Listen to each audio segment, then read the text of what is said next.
स्वामी जी, जैसे अलग अलग तीर्थ स्थानों की अपनी एक ऊर्जा रहती है और वहाँ हम जाकर के अगर एकांतवास करें तो और जल्दी आत्मज्ञान में मदद मिलती है, जैसे आपने बताया। निर्विकार होने में निर्विकार होने में। मदद मिलती है। तो क्या ऐसी जगह जाना चाहिए या जाते समय ऐसी जगह पे क्या चयन करना चाहिए, कैसे चयन करना चाहिए? ऐसा तो नहीं कि उन व्यवस्थाओं से हमें लग रहा है कि यहाँ सुकून है। अच्छा जी। ऐसा तो नहीं कि हम उस जगह का चुनाव इसलिए करिए हैं कि हमारे लिए सारी व्यवस्था बिना मेहनत का मिल रहा है। अच्छा जी। इज्जत मिल रहा है, सम्मान मिल रहा है, कोई सर के बुला रहा है, हाँ सर इधर बैठिए, नाश्ता करिए, क्या लेंगे आप। हाँ तो ऐसा नहीं कि शरीर सुख को हम शांति समझ बैठे और हाँ कहीं ऊर्जा है, वहाँ कोई व्यवस्था नहीं है, तुम वहाँ रुक नहीं पा रहे हो। हाँ। तो ये जांचना है अच्छा कि आत्मिक सुख मिल रहा है कि शारीरिक सुख मिल रहा है। ज्यादातर लोग शारीरिक सुख में फंस जाते हैं, जी। वो वहाँ रुकते हैं जहाँ उन्हें व्यवस्था मिलती है। वो ऊर्जा वाली जगह नहीं रुक पाते क्योंकि हाँ, ऊर्जा वाली जगह व्यवस्थाएं नहीं है, इंद्रियों का सुख नहीं है सुख वहाँ। नहीं है। तो वो वहाँ रुकते हैं जहाँ उन्हें लग्जरी व्यवस्था मिलती है, चाय नाश्ता टाइम से सब मिलता है, तो उन्हें लगता है कि यहाँ शांति है। शांति नहीं है। किसी को भी व्यवस्था अगर पूरी तरह मिलेगी, एसी मिलेगी, सब मिलेगा, तो शांति तो मिलेगी, लेकिन वो क्षणिक शांति है। उस शांति का मतलब नहीं है। क्या आत्मिक शांति मिल रही है, ये जांचना है। बात समझ रहे हो? जी।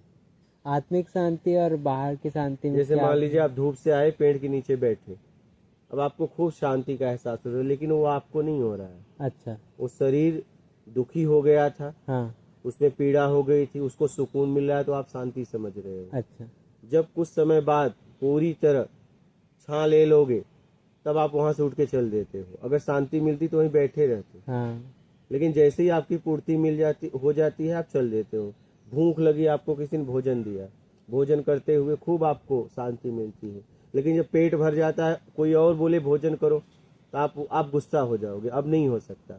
शांति मिलती है करते रह, नहीं, वो शरीर की जरूरत को हम शांति समझ बैठते हैं, यही गलती हो जाती है। जी। पेड़ के नीचे बिना मतलब का बैठो, अगर शांति का एहसास हो तो आत्मिक शांति है। अच्छा। अगर आप मतलब से बैठ रहे हो थक के, हाँ। तब तो शांति मिलेगी मिलेगी। लेकिन वो शारीरिक शांति। तो इसी को समझना है कि शारीरिक सुख को तो हम शांति नहीं समझ रहे हैं, जी। क्योंकि वो शांति फिर पतन करेगी आपको।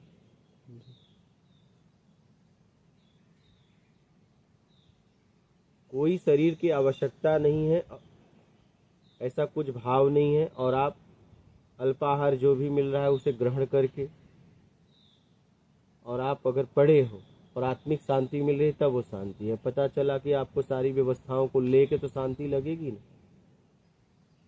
जी। किसी दुखी व्यक्ति को अगर सुख के जगह एसी में ला दो, तो उसे लगेगा ना बड़ा अच्छा लग रहा है, हाँ। लेकिन शरीर को लग रहा है हाँ। क्या? कुछ समय बाद हो शरीर को लग रहा है। तो ये सब जांचना है कि स्थान की वजह से रुके हैं कि स्थान की व्यवस्था की वजह से रुके हैं, वो देखना।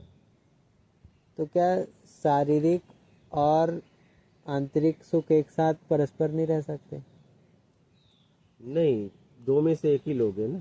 अच्छा। दो में से एक ही ले सकते हो ना। या भोजन कर सकते हो या पानी पी सकते हो, दोनों साथ में कर सकते हो। हाँ, भोजन करोगे तो पानी नहीं पी सकते, पानी पियोगे तो भोजन नहीं कर सकते, दोनों साथ में करोगे नहीं। तो क्या होगा? दोनों साथ में करोगे तो किसी का भी रस नहीं मिलेगा। हाँ। क्या? जी। अगर मान लीजिए दोनों साथ में तुम करना भी चाहे, तो तुमको किसी का भी रस नहीं मिलेगा। क्या? और भ्रमित हो जाओगे। जी। अब आपने भोजन डाला और साथ में पानी पिया, भोजन तो पूरा पानी हो गया। तो कहने का मतलब है दोनों का भी सुख नहीं पाओगे। हाँ। फिर आप और भ्रमित हो जाओगे। जी। तो आत्मिक शांति है तो शारीरिक नहीं, शारीरिक है तो आत्मिक नहीं, जी। दोनों साथ में नहीं हो सकता। जी। और आप दोनों साथ में पाना चाहते हैं, सब कुछ के साथ आत्मिक ज्ञान। हाँ। क्या? वो अपने संभव अस्तित्व को मिटाओ भी नहीं और आत्म कल्याण भी हो जाए, नहीं हो वो नहीं सकता। हो सकता। कुंवारापन को कोई मिटाए भी नहीं और माँ भी बन जाए, नहीं हो नहीं सकता। हो सकता। समझ रहे हो? जी। खुद को मिटाने का एकदम तैयारी रखना अपने होगा। बनाए हुए अस्तित्व को, खुद को मतलब अपने बनाए हुए अस्तित्व को, खुद को नहीं। खुद ने खुद तो का जो पहुंचना अस्तित्व है। है वही अस्तित्व को तो पहचानना है, बनाए हुए अस्तित्व को मिटाना है। अच्छा, ये कैसे बना? ये आपने लालच में आके बनाया, मान के चक्कर में आके बनाया। बचपन से हमने जो इकट्ठा किया बाहर से वही है हमारा। हाँ, आपने कुछ बनना चाहा, अच्छा उस बनने में अनेक तरह की बेईमानियां हो गई, जी। अनेक तरह के झूठ आपने बोला, उसमें वो एक अस्तित्व नया तैयार आपने किया। वो अस्तित्व झूठ का है, बेईमानी का है, जी वही परेशान किया है आप, मान के चक्कर में आके। क्या मान? इज्जत पानी। मान मतलब इज्जत पानी कि मैं कुछ हूँ, और आप कुछ होते गए, लेकिन वो बेईमानी से हो रहे हैं। अगर न्यायिक रूप से सही रास्ते में चलते हुए अगर मान सम्मान मिल रहा है तो वो बात अलग है। तो वो सही है। हमारे कर्म के द्वारा कोई सम्मान कर रहा है तब तो ठीक है, लेकिन हम ऐसा काम करना है कि कोई मेरा सम्मान करे तो वो तो पतन करेगा फिर। पर उसके बारे में भी हमको गर्व नहीं करना है कि मैं सही काम करके आज आगे बढ़ गया। आप बस मुझे काम करना है, अच्छा गर्व तो होगा। हाँ, भोजन करोगे तो भूख मिटाना नहीं पड़ेगा, भूख मिट जाएगी। क्या? तो वो भी तो एक राग हो गया ना कि मैं कर लिया, अब मैं ऐसे ही रहना चाहिए मुझे। हाँ, तो भौतिक जगत में ऐसा कुछ करोगे तो राग तो हो जाएगा, राग द्वेष। तो सत्कर्म से भी सत्कर्म में नहीं राग हो- द्वेष आ सकता नहीं, है। सेवा से आ सकता है, सत्कर्म से नहीं। अच्छा सेवा जब आप प्लानिंग से करते हो तो दायरे में सेवा होता है, उससे हो सकता है मैंने किया। लेकिन आप रास्ते में जाते हो, कोई गिर जाता है, जाके उठाते हो, उसका अगर कोई पेमेंट दे तो लेते हो? नहीं। अगर ज्यादा प्रयास करेगा तो लोग बोल भी देते हैं कि मैं बिकाऊ नहीं हूँ। हाँ क्या? हाँ क्योंकि वो सत्कर्म है। जी जा रहे हो, किसी ने रास्ता पूछा और आपने बता दिया, तो कोई मूल्य दे तो लोगे? नहीं। भले आपको 100 रुपया वो तुरंत दे रहा है, लेकिन 100 रुपए के लिए 8 घंटे मेहनत करोगे, लोगे नहीं, जी क्योंकि वो सत्कर्म है। सत्कर्म का मूल्य कोई लेता नहीं है। जी बात समझ? लेता है? नहीं। नहीं लेता है। गरीब आदमी कटा नहीं चाहिए। क्या? सत्कर्म है। जी कि आप जा रहे हो, रास्ते में एक घर पे गए, गरीब, एक गिलास पानी पिला दो, आप मूल्य दो, लेगा? नहीं लेगा। कितना भी गरीब हो कहेगा नहीं नहीं, लेगा। नहीं लूंगा। बात समझ रहे हो? क्योंकि वो सत्कर्म है। जी सत्कर्म करने का मौका परमात्मा देता है। आप कर भी नहीं सकते। प्लानिंग से सेवा कर सकते हो, जी प्लानिंग से सता सकते हो। सत्कर्म का मौका प्रकृति देती है। जब भाव रखोगे तो ऐसा मौका मिल जाएगा। रास्ते में जा रहे हो, मुझे भोजन करा दो, पता नहीं वो कौन व्यक्ति है, वो सत्कर्म है। वहां पे इच्छा अपेक्षा काम नहीं करता है। नहीं। जब आप किसी को गिर गया उठाए होगे तो कभी इच्छा अपेक्षा कोई काम इच्छा किया? अपेक्षा नहीं करता, वो सत्कर्म है। सत्कर्म करने से निर्विकार होने में सहायता मिलती है। समझ रहे हो? जी आप जा रहे हो, आप योग्य हो और आपको कोई मिल गया और आपने उसकी मदद कर दी, वो सत्कर्म है। इसलिए कहा गया जरूरतमंदों की सेवा करो। आप उनकी सेवा मत करो जहां से अहंकार, लाखों लोग उनकी सेवा कर रहे हैं और आप अपने आप को खड़ा करने के लिए उनकी सेवा कर रहे हो, जरूरत ही नहीं उनकी, वहां मत करो। असहाय, निर्धन, लाचार, मजबूर लगे, उनकी सेवा करो। उनकी सेवा करने से निर्विकार होने में सहायता मिलता है। अगर आप इनकी सेवा करोगे, जो लाखों लोग खड़े हैं उनकी सेवा करोगे, तो आपका अहंकार बढ़ेगा। देखो, इन लोगों को नहीं मिला, मुझे मौका मिला।